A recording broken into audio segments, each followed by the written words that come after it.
ఇచ్చిన మాట తప్పితే ఓటు వేయొద్దని చెప్పిన దమ్మున్నడు జగను. చెప్పిన మాట చెప్పినట్టుగా చేసిన మా రాజన్న కొడుకుర జగను. ఏ కష్టం రావద్దని పేద గుండెకు ప్రతి పథకం పంపిండుర గడప గడపకు. పులి గడపలో పులి పుట్టినట్టే పుట్టిండురా. జెండలు జత కట్టడమే మీ ఎజెండా, జనగుండల గుడి కట్టడమే జగను ఎజెండా. బలిరా బలి బలిరా బలిరా, పులి వెందులలో పుట్టిందా పులిరా. కుర్చీల కూర్చోవడమే మీ ఎజెండా, కుర్చీ జనమే ఇవ్వాలన్నది జగను ఎజెండా. బలిరా బలి బలిరా బలిరా, పేద బతుకుల మార్చినది ఆ పులి. ఎన్నికల సమయం మొదలైన నుంచి నేను వివిధ మంది ఎమ్మెల్యే అభ్యర్థుల్ని ఇంటర్వ్యూ చేస్తూ ఉన్నా.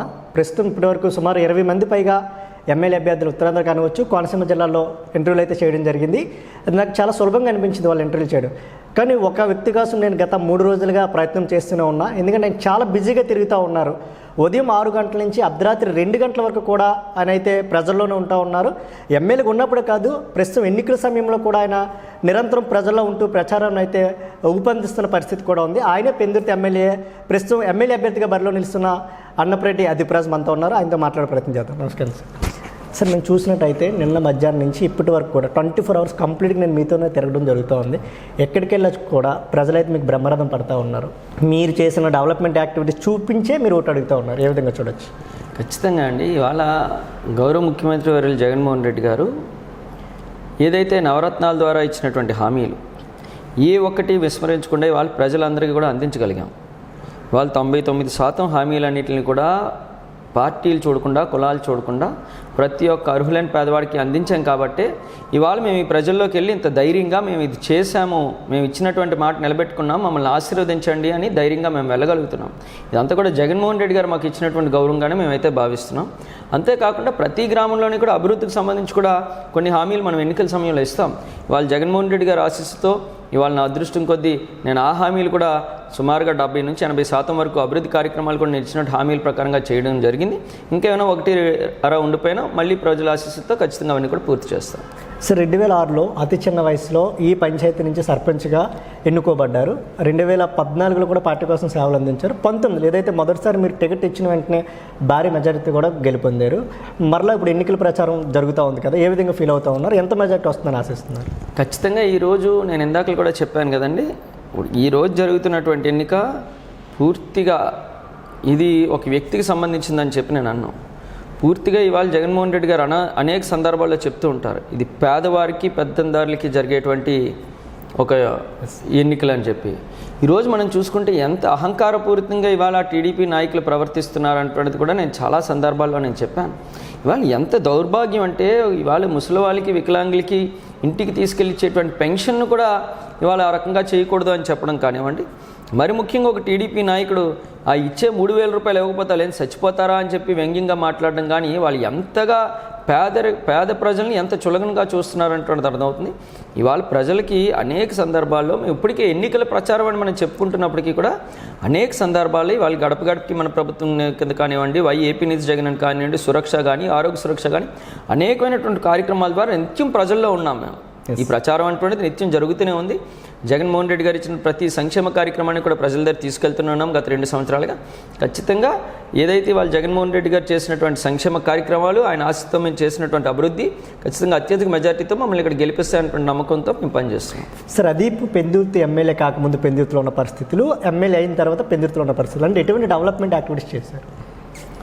ఈరోజు నేను ఇవాళ ధైర్యంగా చెప్తున్నా, గత 20 సంవత్సరాల నుంచి ఎంత అభివృద్ధి జరిగింది, ఈ 5 సంవత్సరాల్లో ఎంత అభివృద్ధి జరిగిందని ఒక్కసారి ఎవరైనా ఓపెన్ డిబేట్కి నేను సిద్ధం. 5 సంవత్సరాలు అని చెప్పినప్పటికీ కూడా ఒక 2 సంవత్సరాలు పూర్తిగా కరోనాలో పూర్తిగా ప్రపంచం అంతా కూడా స్తంభించిపోయినటువంటి సందర్భం. కేవలం 3 సంవత్సరాల్లోనే మేము చేసినటువంటి అభివృద్ధి కార్యక్రమాలు ఇవాళ నేరుగా కళ్ళకు కట్టినట్టుగా ఇవాళ కనబడుతున్నాయి. రూరల్ ప్రాంతాల్లో తీసుకుంటే PMGSY రోడ్స్ కానివ్వండి, లేదంటే మనకి ప్రాజెక్ట్స్ నుంచి వచ్చిన ప్రతి రోడ్ని కూడా పూర్తి చేసుకోవడం జరిగింది. అర్బన్లో ఇవాళ మీరు చూడండి, గత ప్రభుత్వాల్లో ఎప్పుడైనా కనీసం ఒక్క హాస్పిటల్ కూడా నిర్మించినటువంటి సందర్భాలు లేవు. కానీ ఈరోజు నేను ధైర్యంగా చెప్పగలుగుతున్నాను, మొత్తం జీవీఎంసీ పరిధిలో 40 urban primary health centres sanction అయితే కేవలం పెందుర్తి నియోజకవర్గంలోనే నాకున్నటువంటి 9 వార్డులకి కలిపి 8 యూపీహెచ్సీలు అర్బన్ ప్రైమరీ హెల్త్ సెంటర్ సుమారుగా 20 కోట్ల రూపాయలతో ఇవాళ నిర్మించడం జరిగింది. 10 బెడెడ్ హాస్పిటల్స్ ప్రజలకు వైద్యాన్ని అతి దగ్గరలో తెచ్చేటువంటి విధంగా. అలాగే మన ఏదైతే పెందుర్తి సిహెచ్సి ఉందో 3 కోట్ల రూపాయలతో దాన్ని అభివృద్ధి చేసి అన్ని రకాలైనటువంటి వైద్య సేవలను అక్కడ అందించేటువంటి విధంగా మోడర్న్ ఎక్విప్మెంట్, మార్చరీతో సహా, పెయిడ్ రూమ్స్తో సహా ఇవాళ పెందుర్తి హాస్పిటల్ అనేటువంటి డెవలప్ అవ్వడం జరిగింది. పాలిటెక్నికల్ కాలేజ్ ఏదైతే ఉందో దానికి సంబంధించినటువంటి బిల్డింగ్ని 8 కోట్ల రూపాయలతో నూతన భవనాన్ని మన టైంలోనే శాంక్షన్ తీసుకురావడం, శంకుస్థాపన చేయడం, దాన్ని పూర్తి చేసి ఇవాళ అక్కడ విద్యార్థులకు అందించడం కూడా జరిగింది.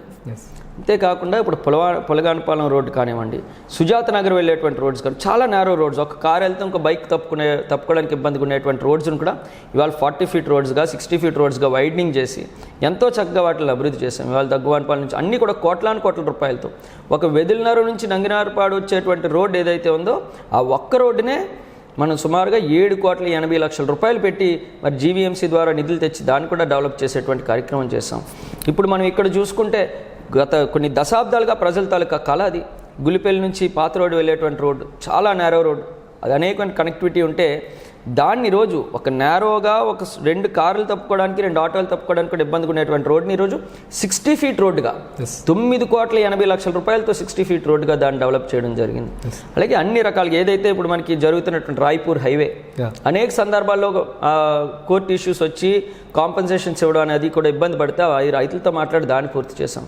సరిపల్లి దగ్గర ఏదైతే అసలు హైవే మనం ఇప్పుడు అనకాపల్లి ఆనందపురం హైవే పూర్తిగా ఆగిపోయింది. సరిపల్లి దగ్గర రైతులు ఇబ్బంది పెడుతుంటే రైతులందరినీ 10 సార్లు నేనే దగ్గరుండి మానిటర్ చేసి కలెక్టర్ గారి దగ్గర తీసుకెళ్ళి వాళ్ళకి హామీ ఇప్పించి ఈరోజు ఆ హైవేని కూడా పూర్తి చేసాం. ఏదైతే ఇవాళ మరి ఐఎంయూ ఉందో ఐఎంయూ కూడా పూర్తిగా పెట్రోకెమికల్ యూనివర్సిటీకి సంబంధించి గతంలో బండారు సత్యనారాయణమూర్తి గారి టైంలో శాంక్షన్ అయినప్పటికీ కూడా దానికి సంబంధించి రైతులు ఎక్కడ కూడా ఒప్పుకున్నటువంటి పరిస్థితి లేదు. ఇష్యూస్ ఉంటే ఆ రైతులందరినీ కూడా పిలిచి కూర్చోబెట్టి మాట్లాడి వాళ్ళకి అన్నీ అర్థమయ్యేటట్టు చెప్పి ఈరోజు ఆ పనులు కూడా కోర్టులో కేసులు విత్డ్రా చేయించి ఆ పనులు కూడా ప్రారంభించాం. ఈరోజు అన్ని రకాలుగా అభివృద్ధి కానీ సంక్షేమం కానీ రెండు కళ్ళుగా ఈ ప్రభుత్వంలో మేము పనిచేస్తున్నాం అంటున్నది వాళ్ళు నేను ధైర్యంగా చెప్పగలుగుతున్నాను. ఎవరైతే మీ ప్రత్యర్థి ఉన్నారో పంచకర్ల రమేష్ బాబు జనసేన నుంచి పోటీ చేస్తున్న వ్యక్తి, 2 సార్లు ఎమ్మెల్యేగా గెలుపొందిన వ్యక్తి, ఈరోజు రమేష్ బాబు కాదని అదీప్ రాజుకి ఎందుకు ఓట్లు వెళ్ళిపోయింది వాటర్లో? ఇవాళ నేను అదే చెప్తున్నా, రమేష్ బాబు గారు ఉన్నప్పుడు ఇక్కడ ఎన్ని హాస్పిటల్స్ డెవలప్ చేశారు, కొత్తవన్నీ తీసుకొచ్చారు. అదీప్ రాజు ఉన్నప్పుడు ఎన్ని హాస్పిటల్స్ డెవలప్ చేశారు, కొత్తవన్నీ తీసుకొచ్చారు.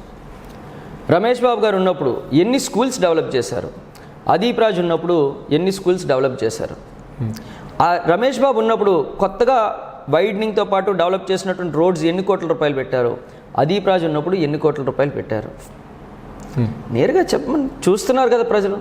ఇవాళ ప్రతి గ్రామంలోని కూడా జీవీఎంసీ పరిధిలో ఒక్క నరవ ప్రాంతంలోనే ఎస్సీ కాలనీలో కానీ, నరవ ప్రాంతంలో కానీ, అజనగిరి కానీ, వెదిలినరవ కానీ ఒక్కొక్కటి 1-2 కోట్ల రూపాయలతో ఓన్లీ శ్మశాన వాటికలు కూడా అభివృద్ధి చేస్తాం ప్రజలకు అందుబాటులోకి తెచ్చేటువంటి విధంగా. మీరు ఏమైనా చేయగలిగారా? ఇవాళ వెదిలినరవ నుంచి అజనగిరి రోడ్డు నేను చెప్తున్నా మళ్ళీ కూడా సుమారుగా 7,80,00,000 రూపాయలతో ఆ రోడ్డును డెవలప్ చేస్తాం. గులిపల్లి రోడ్డును డెవలప్ చేసాం. ఒక 8 కోట్లతో పాలిటెక్నిక్ కాలేజ్ బిల్డింగ్ తీసుకుని వచ్చాం.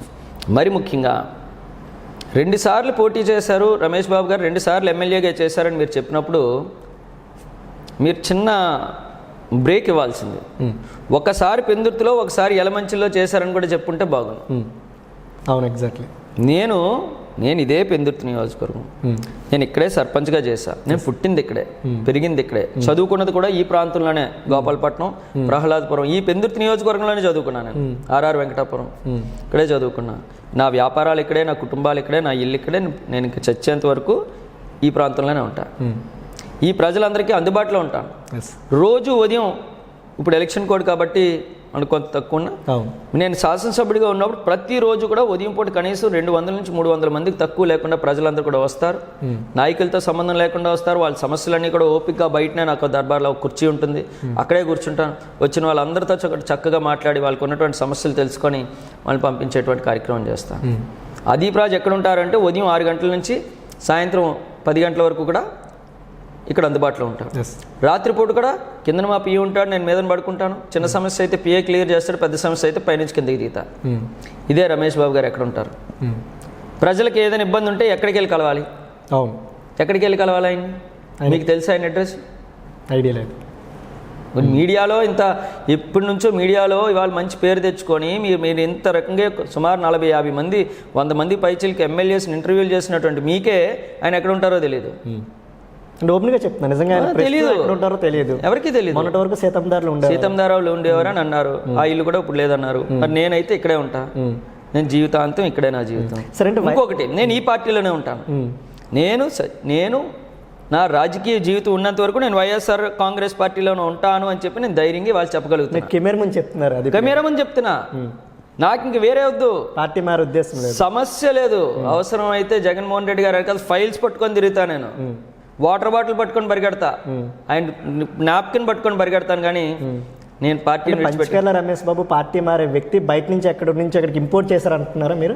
ఖచ్చితంగా కదా. మరి అది వైసీపీలో కూడా ఉంది కదా సార్, చాలా ఏరియాల్లో. ఇప్పుడు అమర్ గారిని తీసుకొచ్చి అనకాపల్లి నుంచి తీసుకొచ్చి గాజువాక్, అమర్ గారు అనకాపల్లి నుంచి తీసుకొచ్చి గాజువాక్ వచ్చినా, గాజువాక్ నుంచి వచ్చి మాడుగులు వెళ్ళినా, ఏదైనా ఈ ప్రాంతంలో వాళ్ళ కుటుంబాలు ఎప్పటి నుంచో గుడివాడ అప్పన్న గారి దగ్గర నుంచి, గుడివాడ గురునాథరావు గారి దగ్గర నుంచి, ఇవాళ గుడివాడ అమర్నాథ్ గారు కూడా ఇప్పటి వరకు ఇదే ప్రాంతం, ఈ విశాఖపట్నం జిల్లాలో ఉన్నటువంటి ప్రతి మూలా తెలిసినటువంటి వ్యక్తులు. ప్రతి గ్రామం ఎన్ని నియోజకవర్గాలు ఉన్నాయి, ఆ నియోజకవర్గాలు ఎన్ని మండలాలు ఉన్నాయి, ఏ గ్రామం ఎక్కడ ఉందో తెలుసుకున్నటువంటి వ్యక్తులు ఇవాళ బూడి ముచ్చల నాయుడు గారు కానీ, అమర్ గారు కానీ, ఎక్సెట్రా ఎక్సెట్రా. కానీ ఇవాళ పంచకర్ల రమేష్ బాబు గారు మీరు తీసుకోండి, ఎక్కడ మొదలు పెట్టారు ఆయన ప్రయాణం? ఎక్కడో బందర్ నుంచి విశాఖపట్నం వచ్చారు. విశాఖపట్నంలో వ్యాపార నిమిత్తం వచ్చి 2009లో ఇక్కడ పిఆర్పి గుర్తు మీద పోటీ చేశారు, రైలు గుర్తు మీద. అక్కడ నుంచి కాంగ్రెస్ పార్టీకి వచ్చారు, కాంగ్రెస్కి హ్యాండ్ ఇచ్చారు, కాంగ్రెస్కి హ్యాండ్ ఇచ్చి ఎలమంచిలో వెళ్ళి సైకిల్ తొక్కారు. అక్కడ అలసిపోయిన తర్వాత ఫ్యాన్ కిందకి వైజాగ్ వచ్చారు. అది అయిపోయిన తర్వాత టీ తాగడానికి మళ్ళీ వాళ్ళు జనసేనలో. ఫ్యాన్ కిందకి వచ్చిన తర్వాత పెందుర్తిలో మీ టికెట్కి ఎసరు పెట్టడానికి ప్రయత్నం చేశారంటారు. ఇక్కడ నేను ఒక మాట చెప్పంటారా, జగన్మోహన్ రెడ్డి గారి దగ్గర ఇటువంటి పప్పులు ఏవి కూడా ఉడకవు. ఇవాళ అదీప్ రాజు కూడా నేను ఏదో గొప్పోడిని, నాకు లేదని డబ్బులు ఉన్నాయి, నాకు కులం ఉంది, నాకు ఇచ్చేయండి అంటే ఎవరు? జగన్మోహన్ రెడ్డి గారు. ఆ వ్యక్తితో వాళ్ళకి లాయల్టీ చూసుకుంటారు. ఆ వ్యక్తి గెలుస్తాడా లేదా, ప్రజల్లో చక్కగా తిరుగుతున్నాడా, ప్రజా సమస్యల మీద మాట్లాడుతున్నాడా, వాళ్ళకి స్పందిస్తున్నాడా లేదా అని చూసుకున్న తర్వాతే ఆయన కూడా అవకాశాలు కల్పిస్తారు. ఇవాళ మీరు చూడండి, నేను అనకూడదు ఎవరి కోసం ఆ రకంగా, కానీ చాలామంది పెద్ద పెద్ద శాసనసభ్యులు మంత్రులుగా చేసినటువంటి వాళ్ళు కూడా ఇవాళ కొంచెం ఇటు అటు షిఫ్ట్ చేసేటువంటి కార్యక్రమాలు కూడా చేశారు. కానీ ఇక్కడ అదీప్ని అసలు కదపలేకపోయారని అనకూడదు. జగన్మోహన్ రెడ్డి గారు అనుకుంటే అది సెకండ్స్లో అనుకునే పని. కాకపోతే ఆయనకి ఉన్నటువంటి నమ్మకం, మనం ఏదైతే ఆయన ఇచ్చినటువంటి ప్రతి కార్యక్రమాన్ని విజయవంతంగా ప్రజల్లోకి తీసుకెళ్ళాం, ప్రజల్లో ఉంటున్నాం కాబట్టి వాళ్ళ అవకాశం కల్పించారు. నేను జగన్మోహన్ రెడ్డి గారికి కానీ, పెద్దలకు కానీ, నన్ను కానీ కలిసి ఉంటే ఒకటే చెప్పుకునేవాడిని, సార్ అదీప్ రాజు గెలుస్తాడు అనుకుంటే మీరు టికెట్ ఇవ్వండి, అదీప్ రాజు ఓడిపోతాడు అంటే మీరు మొహమాటం లేకుండా అదీప్ నువ్వు ఈసారి సైలెంట్గా ఉండంటే చెప్పాను. కానీ ఆయన కథలు నాప్కిన్లు, వాటర్ బాటిల్ పట్టుకొని తిరగడానికి కూడా అదీప్ రాజు ఎప్పుడూ సిద్ధంగా ఉంటాడు. అంతేగాని ఇవాళ జగన్మోహన్ రెడ్డి గారి వ్యక్తిత్వం నాకు తెలుసు.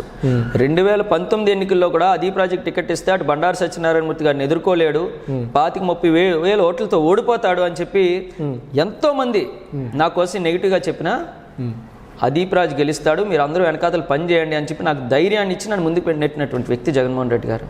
ఆ రోజు నాకు బాగా గుర్తు ఒక డైలాగ్ ఆయన చెప్పింది. ఇలా బోల్డ్ రూమర్స్ వస్తున్నప్పుడు నేను హైదరాబాద్ వెళ్ళి జగన్మోహన్ రెడ్డి గారిని కలిశాను. సార్ ఈ రకంగా రోజుకు ఒక పేరు వినబడుతుంది సార్, ఏంటి సార్ అంటే, సినిమాలో బోల్డ్ మంది విలన్లు ఉంటారబ్బా, హీరో ఒక్కడే ఉంటాడు, పెందుర్తికి నువ్వే వెళ్ళి చేసుకో అన్నారు. ఆ ఒక్క మాటతో నాకు 1000 ఎన్నికలు బలంతో వచ్చి పని చేసుకున్నా, ధైర్యంగా గెలిచాను కాన్ఫిడెంట్గా.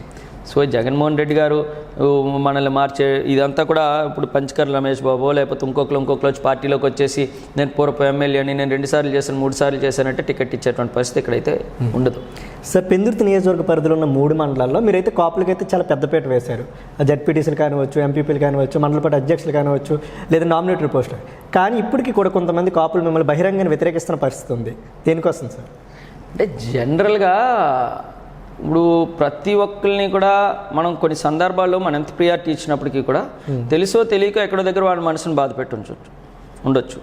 దాని మీద వాళ్ళు బాధపడినప్పటికీ కూడా మళ్ళీ నేను వాళ్ళందరినీ కూడా కలుపుకుంటూ చక్కగా ఇవాళ అందరూ కూడా ఇవాళ కుటుంబ సభ్యులాగా చిన్న తగులు అన్నటువంటి కుటుంబాల్లో కూడా జరిగితే అదే రకంగా అందరం కూడా మాట్లాడుకుని వాళ్ళందరూ కూడా చక్కగా కలిసి పనిచేసుకునేటువంటి వాతావరణం అయితే ఉంది. ఎక్కడ కూడా మాకు తెలిసి ఒకటి అరా తప్ప ఎక్కడ కూడా అంతగా వ్యతిరేకత నుంచి పార్టీల నుంచి బయటకు వెళ్ళిపోయేటువంటి పరిస్థితులు కూడా ఎక్కడ కూడా రాలేదు. ఉదయం మీరు ఒక గ్రామానికి వెళ్ళారు, మీతో పాటు మేము కూడా ఫాలోయింగ్ అయ్యాం. అక్కడ ప్రజలైతే మీకు అఖండ బ్రహ్మరథం పట్టారు. మీరు ఒక విషయం చాలా క్లియర్గా చాలా స్పష్టంగా చెప్పారు, ఈ గ్రామానికి రోడ్డు వేస్తానని చెప్పాను, వేస్తేనే మీ గ్రామానికి మళ్ళీ ఎన్నికల ప్రచారానికి వస్తానన్నారు. సుమారు 75 లక్షల రూపాయలు వెచ్చించి రోడ్డు వేస్తారని చెప్తా ఉన్నారు. మరి అదే తరహాలో పంచగ్రామాల సంస్థ కూడా వేధిస్తూ ఉంది. మీరు ఒక హామీ ఇచ్చారు, ఆ సమస్య పరిష్కరించిన తర్వాతే నేను ఎన్నికల ప్రచారానికి వస్తాను. అది ఎంతవరకు వచ్చింది సార్? అయితే ఇది మీకు చాలా క్లియర్గా నేను దీని మీద మీకు చెప్పాల్సిన అవసరం ఉంది. గత ప్రభుత్వాలు తూతూ మంత్రంగా ఇది ఎన్నికల్లో ఇది మన కోర్టులో ఉంది కదా ఈ అంశం అని చెప్పి వదిలిపెట్టినటువంటి పరిస్థితులు. కానీ నాకు ఇచ్చినటువంటి ప్రతి అవకాశాన్ని కూడా అసెంబ్లీలో నేను ప్రభుత్వాన్ని ఈ విషయం మీద నేను ప్రస్తావించడం కానివ్వండి, ప్రస్తావించగానే జగన్మోహన్ రెడ్డి గారు దీని మీద ఒక కమిటీ వేయడం, కమిటీ వేసి దీని మీద పూర్తిగా అధ్యయనం చేయడం. గత ప్రభుత్వం ఏం చేసింది అంటే పంచగ్రామాల తాలూకా భూముల తాలూకా విలువ సుమారుగా 3,000 కోట్ల రూపాయలు ఉంటాయి. ఎగ్జాక్ట్లీ. మొత్తం అంతా కలిపి 1,000 కోట్ల రూపాయలు ఇస్తాము మేము దేవస్థానానికి, అది దేవస్థానం కూడా ఒప్పేసుకుంది అని చెప్పి కోర్టుకి ఇచ్చారు. నేను అడుగుతున్నా, మీ ఇల్లు ఒక 50 లక్షల రూపాయల ఇల్లుకి నేను 10 లక్షల రూపాయలు భూమి ఇస్తాను, ఇల్లు ఇచ్చేయండి అంటే ఇస్తారా ఎవరైనా? అసలు ఇచ్చే పరిస్థితి లేదు. కానీ ప్రజలను మభ్యపెట్టేటువంటి కార్యక్రమం జగన్మోహన్ రెడ్డి గారు అది తెలుసుకున్న తర్వాత ఇది కరెక్ట్ కాదు. మనం ఏదైతే దేవస్థానం తాలూకా వాల్యూ ఉందో ఆ రోజు నేను మాట ఇచ్చాను, అటు దేవస్థానానికి ప్రజలకి ఇబ్బంది లేకుండా చేస్తాను అనేటువంటి మాట నేను ఇచ్చాను. సో దేవస్థానానికి కూడా నష్టం జరగకూడదు, ఆల్టర్నేటివ్ ల్యాండ్ చూడండి అని చెప్పి ఇవాళ జీవీఎంసీ పరిధిలో గాజుబాక్లో ఉన్నటువంటి 259 ఎకరాలు సుమారుగా 1,900 కోట్ల రూపాయల భూమిని అదనంగా దేవస్థానానికి ఇస్తూ సుమారుగా ఆ అమౌంట్ని ఈక్వల్ చేస్తూ మళ్ళీ ఈ ఇష్యూని క్లియర్ చేయాలి అని ఆల్రెడీ మినిట్స్ అయింది. జగన్మోహన్ రెడ్డి గారు ఆమోదం అయిపోయింది, కోర్టు కూడా సబ్మిట్ చేసాం. ఇది బెంచ్ మీదకి రాగానే అతి తొందరలో ఇష్యూ క్లియర్ అవుద్ది అంటున్నట్టు కాన్ఫిడెంట్గా నేను చెప్పగలుగుతున్నాను. గత ప్రభుత్వాలు ఈ ప్రయత్నం చేయలేదు, ఏదో తూతూ మంత్రంగా చేశారు. కానీ వాళ్ళు 1,900 కోట్ల రూపాయల అదనపు ఆస్తిని వాళ్ళ ప్రభుత్వం నుంచి దేవస్థానానికి ఇచ్చి ప్రజలకు ఇబ్బంది లేకుండా చేయాలని ఆలోచించినటువంటి ఏకైక ముఖ్యమంత్రి వాళ్ళు జగన్మోహన్ రెడ్డి గారు. ఈరోజు మీరు పెందుర్తికి ఎమ్మెల్యేగా ఉన్నారు, మీ సతీమణి మీ సొంత గ్రామానికి సర్పంచ్గా ఉన్నారు. 2006లోనే మీరు ఇక్కడ సర్పంచ్గా పనిచేశారు. 2007లో చాలామందికి తెలియని విషయం, మీ సొంత నిధులతో 70 మందికి మీరు ఇల్లు నిర్మించిన పరిస్థితి. మరి ఏదీ లేనప్పుడే 70 మందికి ఇల్లు నిర్మించిన అదీప్ రాజ్ ఈరోజు మీ భార్య ఇక్కడ సర్పంచ్గా ఉన్నారు, మీరు ఎమ్మెల్యేగా ఉన్నారు. ప్రస్తుతం రాంపురానికి ఏం చేశారు? ఖచ్చితంగా ఇవాళ రాంపురానికి సంబంధించి ప్రభుత్వం నుంచి వచ్చినటువంటి డెవలప్మెంట్ యాక్టివిటీస్ అన్నీ కూడా చేస్తున్నాం. కరోనా కష్టకాలంలో పూర్తిగా ఈ ప్రజలకు అందుబాటులో ఉన్నాము. ఈ గ్రామంలో ఒక పండగ అయినా ఒక పబ్బ మీద ఏదైనా కూడా సొంతంగా ఈ చందాలు వేసుకొని చేసేటువంటి కార్యక్రమం కూడా అంతా కూడా చక్కగా చేసేటువంటి పరిస్థితి ఎప్పటి నుంచి కూడా ఉంది. గత 10-15 సంవత్సరాల నుంచి ఒక అద్భుతమైన గ్రామానికి శ్రీరాంపురం అంటే అది ఊరి శివారుగా భావించేటువంటి వారు, అది ఒక హ్యామ్లెట్ కింద మాత్రమే భావించేవారు. వాళ్ళు ఒక ప్రధానమైనటువంటి జంక్షన్ అవడానికి సుమారుగా 40 లక్షల రూపాయలు సొంత నిధులు ఖర్చు పెట్టి ఆ కోనేరుని అభివృద్ధి చేసి శివపార్వతుల విగ్రహాన్ని పెట్టి దాన్ని అద్భుతంగా చక్కదిద్దినటువంటి సందర్భం ఉంది. ఏదైతే ఇవాళ అప్రోచ్ రోడ్డు ఉందో అప్రోచ్ రోడ్డును కూడా సొంత నిధులతోనే కొంతవరకు వైడనింగ్ చేసాము. ఆ జంక్షన్ నుంచి ఆల్మోస్ట్ ఇంకో 250 మీటర్స్ ఎంతో మాత్రమే మిగిలిపోయింది. అదే రకంగా మనం ప్రభుత్వ నిధుల నుంచి 50 లక్షల రూపాయలు తీసుకొచ్చి ఒక కళ్యాణ మండపం కూడా నిర్మించడం జరిగింది.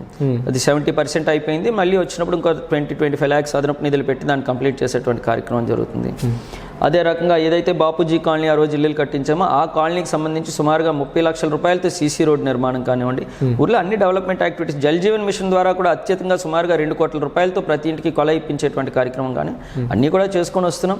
ఇంకా ఏది అవసరమైనా ఊర్లో చేయడానికి ఏ రోజు కూడా మేము వెనకడుగు అయ్యలేదు. ఏ రోజు కూడా ఊర్లో, ఎందుకంటే ఇవాళ మేము రాజకీయ పరంగా కానీ మా కుటుంబం పరంగా కానీ మొదటి నుంచి ఈ గ్రామంలో ఉన్నటువంటి అంతా మా ఊరంటే అంతా మా కుటుంబం. ఇందులో పార్టీలు వేరైనా సరే అందరినీ కూడా మామయ్య అంకుల్ అని చెప్పి పిలుచుకుంటాం. ఏ పార్టీల్లో ఉన్నా సరే అందరం కూడా ఒక కుటుంబ సభ్యులుగా పెరిగినటువంటి వాళ్ళకి ఊరు కోసం ఏ నిమిషంలో ఏది చేయడానికైనా మేము సిద్ధంగా ఉన్నాం. దాంట్లో ఎవరు అడగవసరం లేదు, మాకు తోచింది మేము చేస్తూనే ఉంటాం. ఎవరైనా అడిగితే ఇంకా ఆనందంగా చేస్తాం. సార్, నాకు ఒక విషయం బాగా గుర్తుంది. కరోనా వంటి విపత్కర పరిస్థితులు అందరూ ఇంటికే పరిమితం అయ్యారు.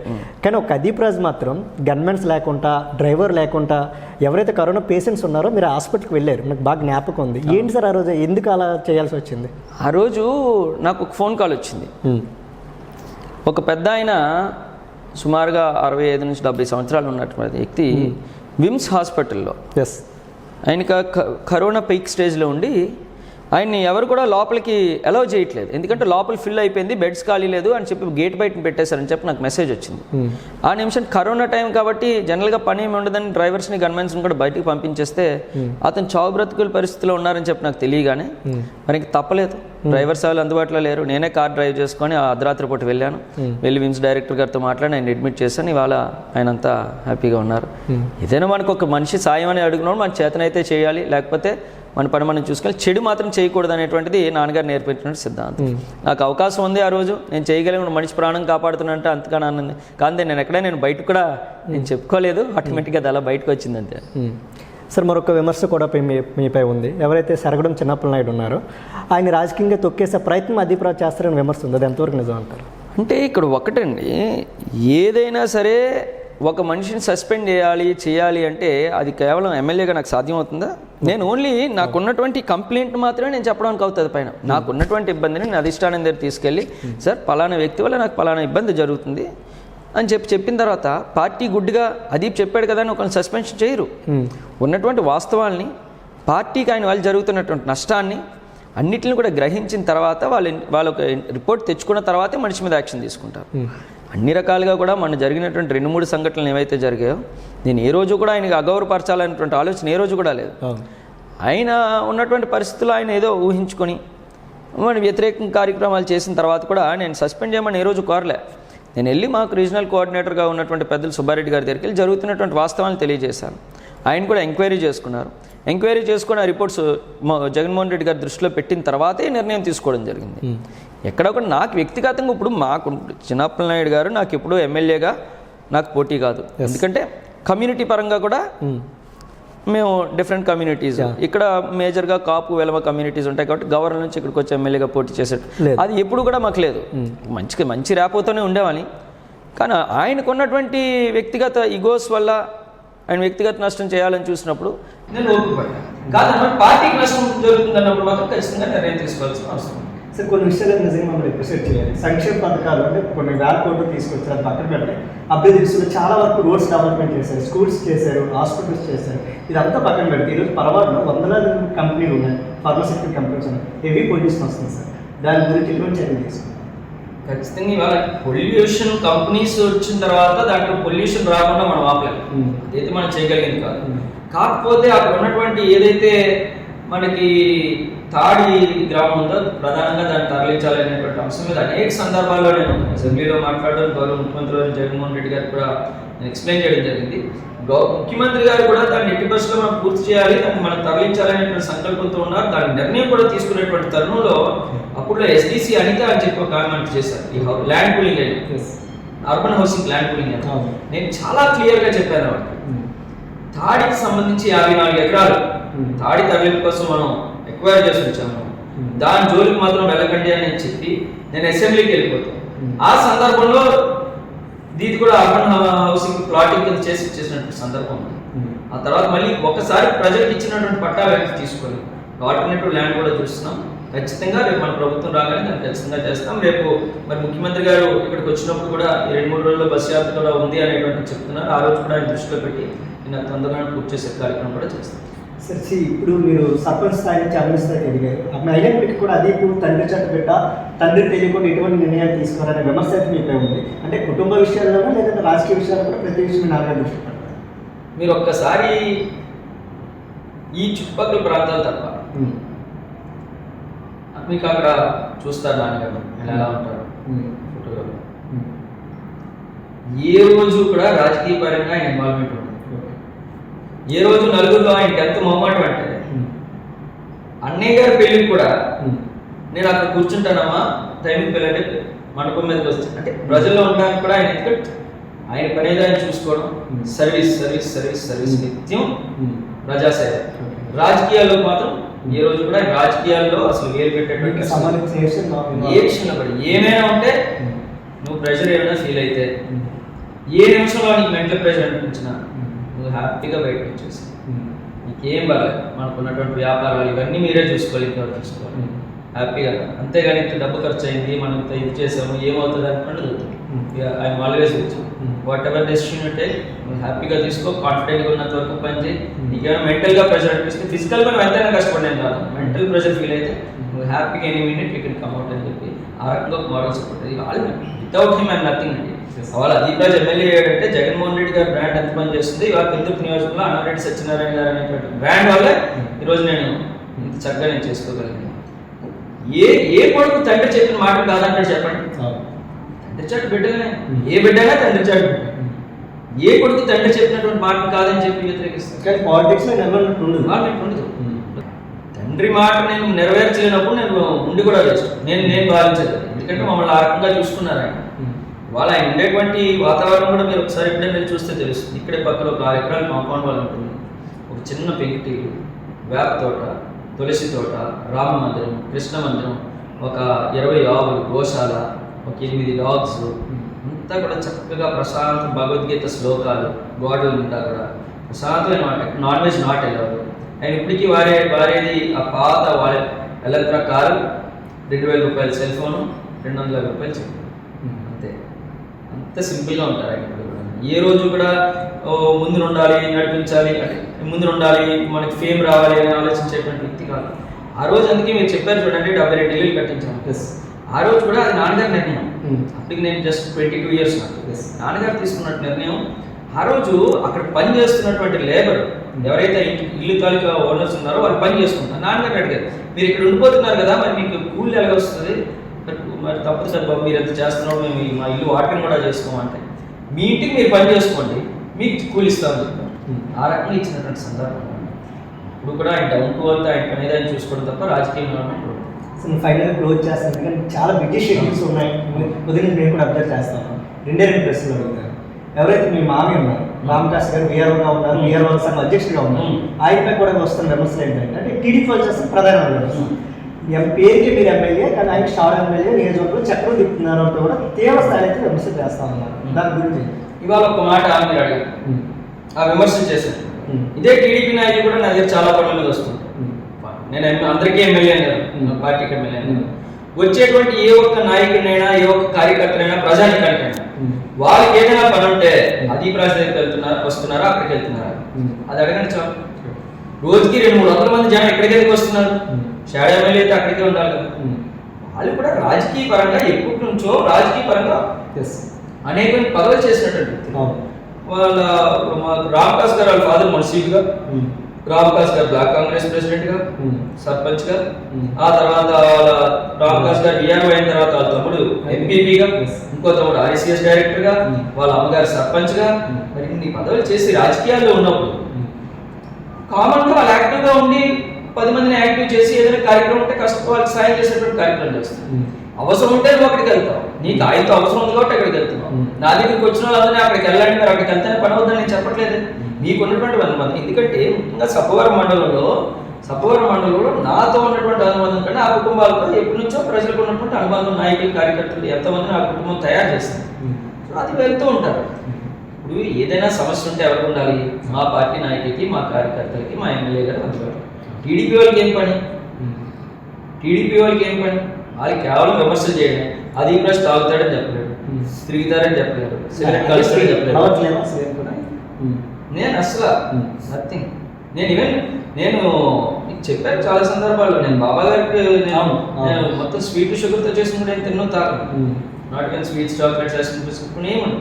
నాకు సిగరెట్ అలవాట్లేదు, మందు అలవాట్లేదు, తిరగడం. నా పాస్పోర్ట్ స్టాంప్ పడలేదు 42 సంవత్సరాలు. వెళ్తాను, లేదంటే మహా అయితే ఢిల్లీ ఏదైనా పని మీద, పార్టీ పని మీద వెళ్ళొచ్చాను అంతే. ఇంకా నాకు ఎక్కడ కూడా వెళ్ళే పని కూడా ఉండదు అంతే. ఇదిగో బాబా గారు, ఇది బాబా గారు, ఇది బాబా గారు, ఇది బాబా గారు అంతే. అడిగొట్టి నెక్స్ట్ 2సారి ఎమ్మెల్యే గెలుపొందుతుంది ప్లస్ వైసీపీ ప్రభుత్వం ఏర్పడితే మంత్రి పదవి కూడా వచ్చే అవకాశం ఉన్నాయి. ఇవన్నీ ఎందుకంటే జగన్మోహన్ రెడ్డి గారు ఆశీస్సులు ఉంటే చాలు మంత్రి పదవి. 2సారి క్యాబినెట్ విస్తరణలో కూడా మీ పేరు చూడడం విడిపించింది. ఏమో నేనైతే ఎక్కడ వెళ్ళలేదు. మనం కూడా ఒకసారి మనం గుండె మీద చేసుకొని మన పరిస్థితి ఏంటి, మన స్థాయి ఏంటి, దానికి మించి మనం ఊహించుకోకూడదు. కాస్త 2014లో మీరు వైసీపీ కోసం చోడవరంలో కష్టపడ్డారు, మాకు బాగా గుర్తుంది. చోడవరంలో చాలా వర్క్ చేశారు మీరు సర్మిల గారి పాదయాత్ర, కానీ టికెట్ ఇవ్వలేదు, పార్టీ నమ్ముకొని ఉన్నారు. 2019లో ఇచ్చారు. మొదటి ప్రయత్నం మీరు గెలిచారు కదా, తప్పేముంది? క్యాబినెట్ మీకు అవకాశం వస్తే ఉన్నటువంటి సమీకరణలు, ఉన్నటువంటి సీనియర్ నాయకులు, ముచ్చెన్నాయుడు గారు ఉన్నారు, ఎంతో సీనియర్ మోస్ట్ లీడర్ అయినా మన స్థాయి ఏంటంటే కూడా మనం చూసుకున్న దాన్ని బట్టి రైట్. ఇప్పుడు గూడు వచ్చిందని చెప్పారు కదా, మీకు వాళ్ళు రిలేషన్స్ ఉంది. అదేవిధంగా ఈ రోజు అయినా వన్ ఆఫ్ ద సెగ్మెంట్ మీది అనకాపల్లి పార్లమెంట్ పరిధిలో పెందుకు నియోజకవర్గం ఒక సెగ్మెంట్, ఆయన ఎంపీగా పోటీ చేస్తూ ఉన్నారు. వ్యతిరేకంగా సీఎం రమేష్ కూడా బయటలో ఉన్నారు. ఆయన మొన్న ఒక మీటింగ్ ఒక మాట చెప్పారు, కడపలో సీఎం జగన్మోహన్ రెడ్డికి వాటర్ మీద రుచి చూపించిన వ్యక్తి సీఎం రమేష్, అనకాపల్లిలో కూడా అదే రుచి చూపిస్తారు అంటున్నారు. ఏం చెప్తారు? ఇంకోటి విమర్శ కూడా చేస్తున్నారు, ఈ ఎవరైతే గూడు ముచ్చారని గెలిపిస్తారు అదే తాను వేప చెట్టు కింద మాత్రమే కూర్చుంటారు, నన్ను గెలిపిస్తే అన్ని భాషలు నేను మాట్లాడతాను, డైరెక్ట్ మోడీతో కానీ అమిత్ షాతో కానీ మాట్లాడి అనకాపల్లి ప్రజల కష్టాలు తీస్తాను అంటున్నారు. ఇక్కడ మాట్లాడాల్సింది మోడీతోనే అమిత్ షాతో మాట్లాడే నాయకులు మాకు వద్దన్నా. అవన్నీ మాకు ఇక్కడ ఉన్నటువంటి సమస్యలు తెలుసుకొని మా ప్రజలకు అందుబాటులో ఉండేటువంటి నాయకులు కావాలి. ఇవాళ ఈ నీళ్ళు మోడీతో నాతో మాట్లాడాలి. ఇవాళ ముత్యాలరెడ్డి గారు జగన్మోహన్ రెడ్డి గారు చెప్తే మా దేవుడు జగన్మోహన్ రెడ్డి గారు ఉన్నారు కదా, మోడీతోని అమిత్ షాతోని అక్కడి నుంచి కేంద్రంతో మాట్లాడి తేవాల్సింది ఆయన తీసుకొస్తారు. మరి 5 సంవత్సరాలు ఎలా అయింది? మా నియోజకవర్గంలో అండర్ పాస్ బ్రిడ్జ్లు చూడవడం, మన చింతలాగరం కానీ లంకిపాలెం కానీ 3 PMGSY roads, urban primary health centres, ఇవన్నీ నేను లేదంటే మా సత్యవతమ్మ గారు వెళ్ళి మోడీతో అమిత్ షాతో మాట్లాడి తీసుకొచ్చారు. వాళ్ళు మేము జగన్మోహన్ రెడ్డి గారికి చెప్పారు, జగన్మోహన్ రెడ్డి గారికి చెప్పారు, పై నుంచి లెటర్ కరస్పాండెన్స్ అయ్యి వచ్చింది. నువ్వు వెళ్ళి అక్కడ కూర్చుంటావు. అసలు సమస్యలు చెప్పడానికి నీకే భాషలో చెప్పాలి. నువ్వు ఎక్కడ ఉంటావు? ఇదే సీఎం రమేష్ గారు కలాలంటే ఎక్కడ కలాలి? ఇద్దరు రమేష్ పరిస్థితి అదే. ఇక్కడ ఇప్పుడు పంచకల్ రమేష్ పరిస్థితి అదే, సీఎం రమేష్ పరిస్థితి. ఎక్కడ ఉంటారో తెలియదు, ఏ పార్టీలో ఉంటారో తెలియదు, ఏ ప్రాంతంలో ఉంటారో తెలియదు. ఇప్పుడు సీఎం రమేష్ వస్తే ఎలా వస్తాడన్నా, స్పెషల్ ఫ్లైట్ లో వస్తాడు. స్పెషల్ ఫ్లైట్లు, చార్టర్ ఫ్లైట్లు వచ్చి ఎయిర్పోర్ట్ లో దిగితే అక్కడ 3-4 బెంచ్ కార్లు వస్తాయి, వేసుకుని హోటల్లో ఎక్కడ కూర్చుంటాడు, స్టార్ హోటల్లో. లావాదేవీలు అయిపోయిన తర్వాత రిటర్న్ వెళ్ళిపోతాడు. సామాన్య జనం కలవాలంటే ఎలా కలవాలి? అది సామాన్య జనం కలవాలంటే ఎక్కడ కలవాలి? ఒక ఎంపీ దగ్గరికి వెళ్ళాలంటే వాళ్ళు మేము అనేక సందర్భాల్లో మా ప్రజలందరూ కూడా సత్యవతమ్మ గారి దగ్గర కానీ ఎంపీ దగ్గర సమూహ గారు ఆయన దగ్గర కలవడం రావడం కాదు. మేము ఏం కోరుకుంటాం? అన్ని నిధులు వచ్చేటువంటి ఎంత నియోజకవర్గానికి మహా అయితే 1 కోటి రూపాయలు సంవత్సరానికి ఎంపీ గారు ఇవ్వాలి, అంతే కదా. కానీ మేము కోరుకునేది ఏంటంటే ఎంపీ గారు మా పార్టీ నాయకులన్న తర్వాత మనం కష్టానికి పిలిచినా, ఒక పెళ్లికి పిలిచినా, ఒక పండుగకి పిలిచినా మనతో పాటు కుటుంబ సభ్యుల్లో కలిసిపోయేటువంటి వ్యక్తి, మన కష్టాన్ని వినేటువంటి, అన్ని నెరవేర్చలేకపోవచ్చు, అట్లీస్ట్ మన కష్టం చెప్పుకొని వినేటువంటి వ్యక్తులు కావాలా. నేను కష్టం చెప్పుకోవాలంటే ఎక్కడికి వెళ్ళాలి? ఒక సామాన్య ఫ్లైట్ టికెట్ తీసుకున్నాడు, నీకు వెళ్ళాలి, ఎక్కడికి తీసుకోవాలి ఫ్లైట్ టికెట్? హైదరాబాద్ కావచ్చు, ముంబై కావచ్చు, ఢిల్లీ కావచ్చు, బెంగళూరు కావచ్చు, ఎక్కడికి కావచ్చు. ఇవాళ నేను అడుగుతున్నా, గూడు ముచ్చెన్నాయుడు గారి సంగతి మనం చూద్దాము. గూడు ముచ్చెన్నాయుడు గారిని అడిగితే ఈ మీ అనకాపల్లి పార్లమెంట్ లో ఎన్ని నియోజకవర్గాలు ఉన్నాయి, వాటి పేర్లు ఏంటి అంటే చెప్తారు. ఒక్కొక్క నియోజకవర్గంలో ఎన్ని మండలాలు ఉన్నాయి, వాటి పేర్లు ఏంటి అంటే చెప్తారు. ఎన్ని మండలాలు, ఎన్ని గ్రామాలు ఉన్నాయి, వాటి పేర్లు ఏంటి అంటే చెప్తారు. ఆ గ్రామంలో నాయకుడు ఎవరు, రామపురంలో ఎవరు, పెరిగాళ్ళు ఎవరు, పదిగాళ్ళు ఎవరు, చింతలగారు ఎవరు, ఎవరంటే ఆ పేర్లు చెప్తారు. ఈయన్ని టక్కా టక్కా టక్కా అని ఈ 7 నియోజకవర్గాలకు సంబంధించినటువంటి మండలాల పేర్లు చెప్పానంటే సీఎం రమేష్ గారు ఎందుకండి ఎక్కడి నుంచో తెచ్చి ఇంపోర్ట్ చేసేటువంటి పరిస్థితులు. ఖచ్చితంగా ప్రజలు ఇవన్నీ కూడా గమనిస్తారు. మళ్ళీ జగన్మోహన్ రెడ్డి గారిని అత్యధిక మెజారిటీతో ఫ్యాన్ బుక్ మీద ఓటేస్తారు. ఇవాళ ఈ పెన్షన్లు కార్యక్రమం కానీ అన్ని కూడా ప్రజలు గమనిస్తుంటారు, వీళ్ళు చేసిన ప్రతి ఒక్క అవాంఛనీయ సంఘటన. నేను ఇందాక కూడా చెప్పాను, ఇవాళ ఎంత పరిస్థితి ఏ రకంగా ఉంది అంటే, ఈయన మాట్లాడుతూ ఈ 3,000 రూపాయల పెన్షన్లు ఇవ్వకపోతే చచ్చిపోతారా? ఈ 3,000 రూపాయలు ఇవ్వకపోతే చచ్చిపోతారా? ఎంత ఎట్టకారం, ఎంత అహంకారం. ఈ 3,000 రూపాయల కోసమే ఎంతో మంది అవాతాదులు ఫస్ట్ తారీఖు వచ్చేసరికి ఎదురు చూస్తూ, ఆ పిల్లలు కొడుకులు చూడకపోయినా ఈ 3,000 రూపాయలు మా జగన్మోహన్ రెడ్డి గారు మా పెద్ద కొడుకు ఇస్తున్నాడు, వీటితోనే ఎవరి దగ్గర దేహం చేయి చాపుకోకుండా బ్రతికేటువంటి పరిస్థితి ఉంది. కానీ ఈరోజు ఆ సందర్భాలు లేవు. ఏంత అహంకారంతో మాట ఇవన్నీ కూడా ప్రజలు గమనిస్తున్నారు. ఖచ్చితంగా మళ్ళీ జగన్మోహన్ రెడ్డి గారు అత్యధిక మెజారిటీతో ముఖ్యమంత్రి అవడం. It's my last question sir. ఏఏ అనేది ఒక బ్రాండ్గా ఉంది ఎందుకు ఎక్కడ చూసి మీ కార్స్ పెట్టాలవచ్చు, మీరు చేస్తున్న వ్యాపారాలు పెట్టాలి, మీరు కూడా చాలాసార్లు చెప్పారు. ఏఏ అనేది నా గురించి చెప్పండి, అసలు ఏంటి సార్? నా వ్యాపారాలు అయితే ఏఏ ఉండదు. ఏ అనేది అసలు నాకు సంబంధం లేకుండా నా కోసం నేను బాగుండాలని కోరుకునేటువంటి ఒక వర్గంలో ఉన్నటువంటి యువకులు పెట్టినటువంటి బ్రాండ్. ఏఏ టీం అంటే అన్నమరెడ్డి అదీప్రాజ్ టీం అన్నమాట. నా అదృష్టం నిజంగా అటువంటి. ఇవాళ రాజకీయాల్లోకి వచ్చి ఏం సంపాదించుకున్నామంటే ఆస్తులు ఇవన్నీ కాదు, నన్ను అభిమానించేటువంటి ఒక బలమైనటువంటి కుటుంబాన్ని నేను సంపాదించుకున్నాను. వాళ్ళు అదీప్ రాజ్ కోసమే వాళ్ళు పనిచేసేది. సర్పంచ్లు, ఎంపీటీసీలు చాలా మంది ఉన్నారు. వాళ్ళ జిల్లా యువజన విభాగం అధ్యక్షుడు సురేష్ గారు వీళ్ళందరూ కూడా చక్కగా ఎప్పుడు కూడా వాళ్ళకి అదీప్ రాజ్ బాగుంటే చాలు అనేటువంటి భావంలో పనిచేస్తుంటారు. వాళ్ళు నిజంగా నా అదృష్టం అటువంటి టీం రావడం. వాళ్ళు కూడా చక్కగా ఏదైనా నిర్ణయం తీసుకున్నప్పుడు కూడా పెద్దలను ఒప్పించి ఇబ్బంది లేకుండా చక్కగా చేసేటువంటి కార్యక్రమం. నా కష్టకాలంలో చందాలు వేసుకున్న పుట్టినరోజు కార్యక్రమాలు చేసినటువంటి సందర్భాలు కూడా ఉన్నాయి. ఇప్పటికీ కూడా వాళ్ళకి నేను రుణపడి ఉంటాను. Thank you.